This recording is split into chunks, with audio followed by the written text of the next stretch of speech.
Just a reminder, these are all my opinions and are of course subject to change. This is all subjective after all. Discussion is always welcome, just don't be a butthead. With the never-ending fountain of reboots, requels, sequels, prequels, and so much more, I figured it was time to look at a movie that needs none of that.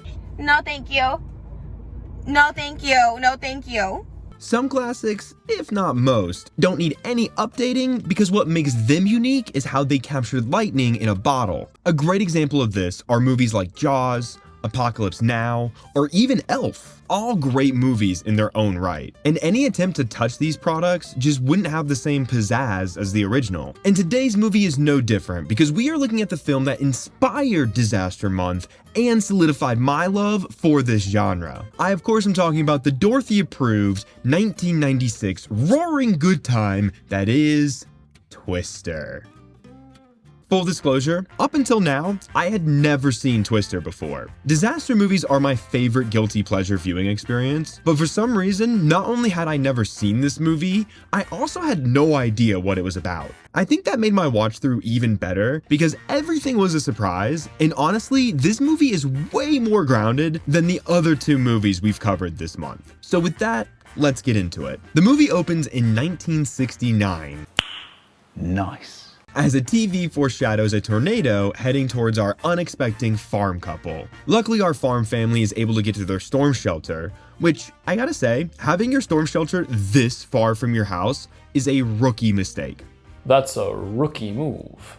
Then for no reason other than someone has to die in this opening scene, the father farmer decides to hold the door to the shelter closed. This is especially stupid when you realize that after he is sucked away, the mother farmer and little girl farmer are perfectly safe from the winds. We then jump to the present day where we get to meet our lovely cast of characters. Even though most of them are background characters and only have a few lines here and there, this is a storm chasing team I really enjoy watching. Twister has a pretty dumb plot, but it benefits strongly from the phenomenal and stacked cast. No matter who was on screen or what they were doing, this group felt like real people who had real relationships with each other. A quick setup for the plot is Bill is a former member of the team and he's bringing his soon-to-be new wife to pick up divorce papers from Joe, the current leader of the Storm Chasers. Turns out while Bill was away from the team, Joe built his concept called Dorothy. She actually built 4 of them, and the device will send tiny little sensors up into the tornado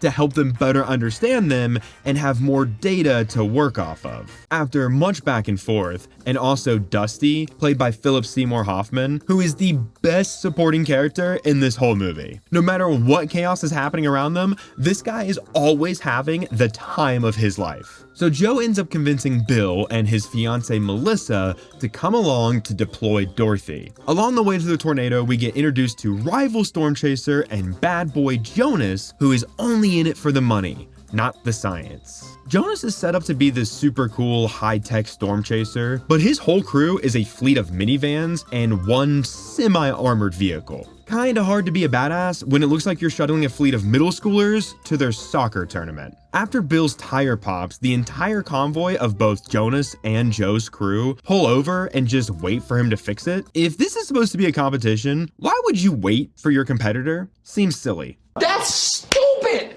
Use your common sense. This is where we also learn that Bill is Tornado Jesus. Turns out he can sniff dirt miles away and know what the storm is thinking. I'm not kidding. The movie tells us he knows what a storm is thinking. That's a very useful skill to have because after his tire is fixed, Bill knows exactly where to go. I guess he's not a very good storm chaser because not only does he fail at deploying the first Dorothy, he also gets the truck stuck and almost gets swept up by the tornado. Lucky for Bill and Joe, a nearby bridge provides enough cover for them to ride out this tornado. Too bad for Joe, her truck ends up performing a jump scare, almost giving Melissa a heart attack. Jonas rolls by to be more of a cliche bad guy, while our chaser group prepares to head out for the next attempt at deploying Dorothy. Some sideways rain tells them that we got ourselves a water-nado, but again, Bill proves to be a terrible storm chaser, and though the tornado crosses right over their truck, Dorothy doesn't deploy. Now, Bill and Joe find this to be thrilling, whereas Melissa had the reaction any normal person would have, which is pure Panic.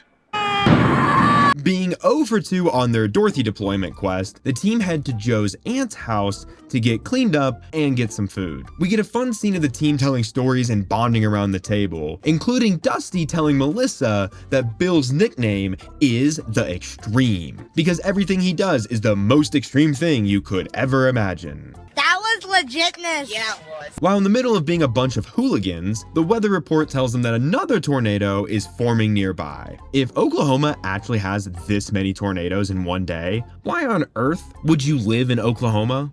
Stop it. Get some help. A big chunk of this movie is watching all the characters drive to the tornadoes and then react to the tornadoes. Actually, a lot of it takes place with them inside their vehicles yelling about the tornadoes. Yet again, Bill fails at being a storm chaser. How is this man supposed to be Tornado Jesus, but he can't even successfully get his own creation off his own truck? Joe has a meltdown after this encounter because it turns out she was the little girl at the start of the movie and she watched her dad fly off to Oz. Bill decides that after failing for a third time, he also now needs to yell at Joe to get over her dead dad. He also does this on an open radio channel, and Melissa hears everything, including Bill admitting he's still basically in love with Joe. The team regroups at their hangar base that's also across the street from a drive-in theater. I always enjoy when disaster movies take a little inspiration from horror movies, because while at the drive-in, a tornado appears out of thin air. Everyone races for cover and they ride the tornado out in their hangar base as some debris and destruction flies all around them. This all turns out to be more than Melissa can handle, and she decides to dump Bill and exit this movie as it starts its third act. The big tornado that just wrecked the drive-in is now on track to hit the town where Joe's aunt lives, so the entire team loads up and races to check on her. Bill and Joe navigate the wreckage of her house and are able to get her out safely moments before the house caves in. At the same time, Jonas is heading towards the storm, and after doing nothing this entire movie, he gets to be Twister's sacrifice. We get a cool scene where he gets picked up and then dropped in a fiery blast. Bill and Joe attempt to deploy Dorothy number 3, but again fail. Jesus, Bill. This does give us a scene with some nice tension as they get stuck on a log as the tornado inches closer towards them. They ultimately get away and load up the last Dorothy and give it one final shot. Honestly, anybody else would be more qualified to deploy Dorothy because Bill ends up being so desperate that he runs his truck straight into the storm and bails out in a cornfield in hopes of getting the sensors to fly. You're fired! Get the hell out of here! Go on, pack your shit up and get out of here!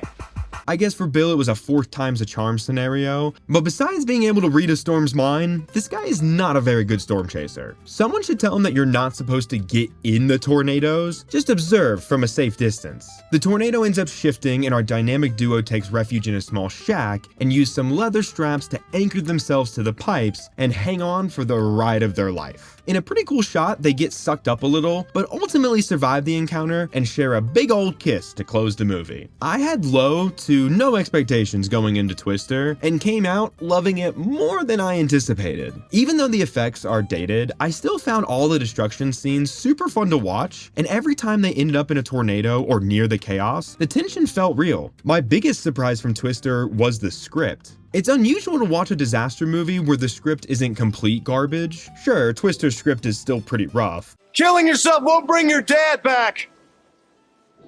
Sorry he died, but it was a long time ago. Gotta move on. But at least the characters feel like real people. I'm looking at you, Mr. The Rock from San Andreas. I am disappointed that there's no dramatic CPR scene, which means we are 2 for 3 on our dramatic CPR counter for the month.